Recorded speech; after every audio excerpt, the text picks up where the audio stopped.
I know it was a long haul yesterday and to come back. It was good to see old friends. Okay, now we are in the South, and we will go back to, that was my nudging, Linda Eisman, who's got the list. So we're again picking up from yesterday.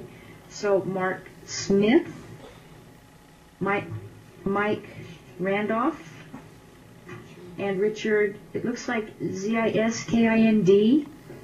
Are any of you in the South who would like to come forward? And again, as you state your name, please spell it for the record.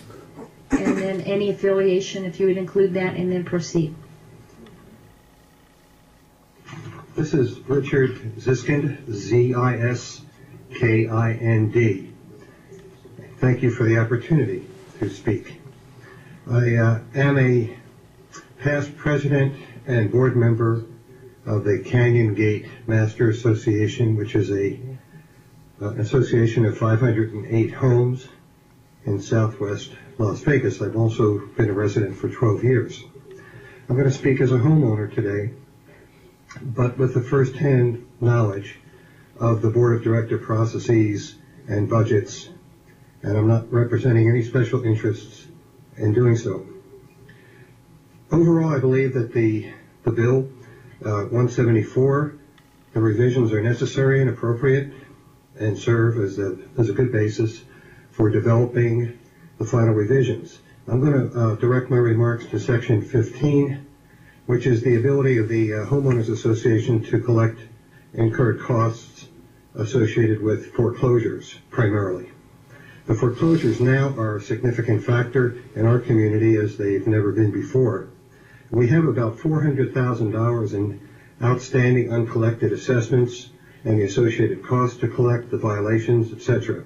And much of this is attributed to the foreclosure situation. As a board of directors, we have several choices to deal with that kind of a deficit. We can increase assessments or we can cut expenses. We've cut expenses, and we've done so in areas that have significant impact. For example, security, where we've closed an entrance, one of our entrances for 8 hours over the overnight period. And the impact on that is, of course, reducing security and inconvenience to the residents. We've cut maintenance, landscaping primarily, and the impact of that, of course, is appeal and the appearance in the community. We did those things because we felt that primarily the reason was raising assessments for those who pay is a wrong way to go. It's just unfair. We think that the lenders who are responsible for issuing bad loans are responsible for the amounts owed, not the other residents, or investors who wish to profit by purchasing at these reduced prices and reselling are responsible. In the statute, Section 15, it's very specific, it's limited. It just simply clarifies the responsibility for payment of the past 9 months' monies that are due, including the cost spent to recover the money, so it doesn't overreach. The super priority status for the Homeowners Association is critical because it motivates the lenders to move forward. Otherwise, what happens? The homes are left, they're blighted, the debts are not collected, and the community goes downhill, further downhill. And all homes lose value in that process. I want to conclude my remarks with a couple of other points. It was mentioned yesterday that why do homeowner associations foreclose? Why do they institute the foreclosure process? Let's put it that way. We don't want to own these homes. Generally, they owe more than they're worth. They're underwater. But the Homeowners Association takes this step after a significant amount of time has expired and no action has been taken by the owner to pay or by the lender to foreclose. And very importantly, we have found that this is an effective means to produce action.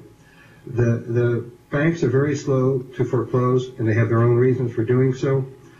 In most cases, the action of the Homeowners Association for foreclosure, setting a date, does prompt action by the lender. So we do have a purpose for that. It's important.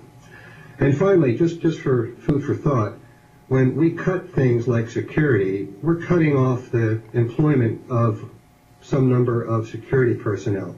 When we reduce the landscaping, we are doing likewise. We're really sending people from the employment to the unemployment status. They become the innocent victims of the failure to get the monies owed from the people who are truly responsible for owing that money. Well, thank you very much. Questions of the witness committee?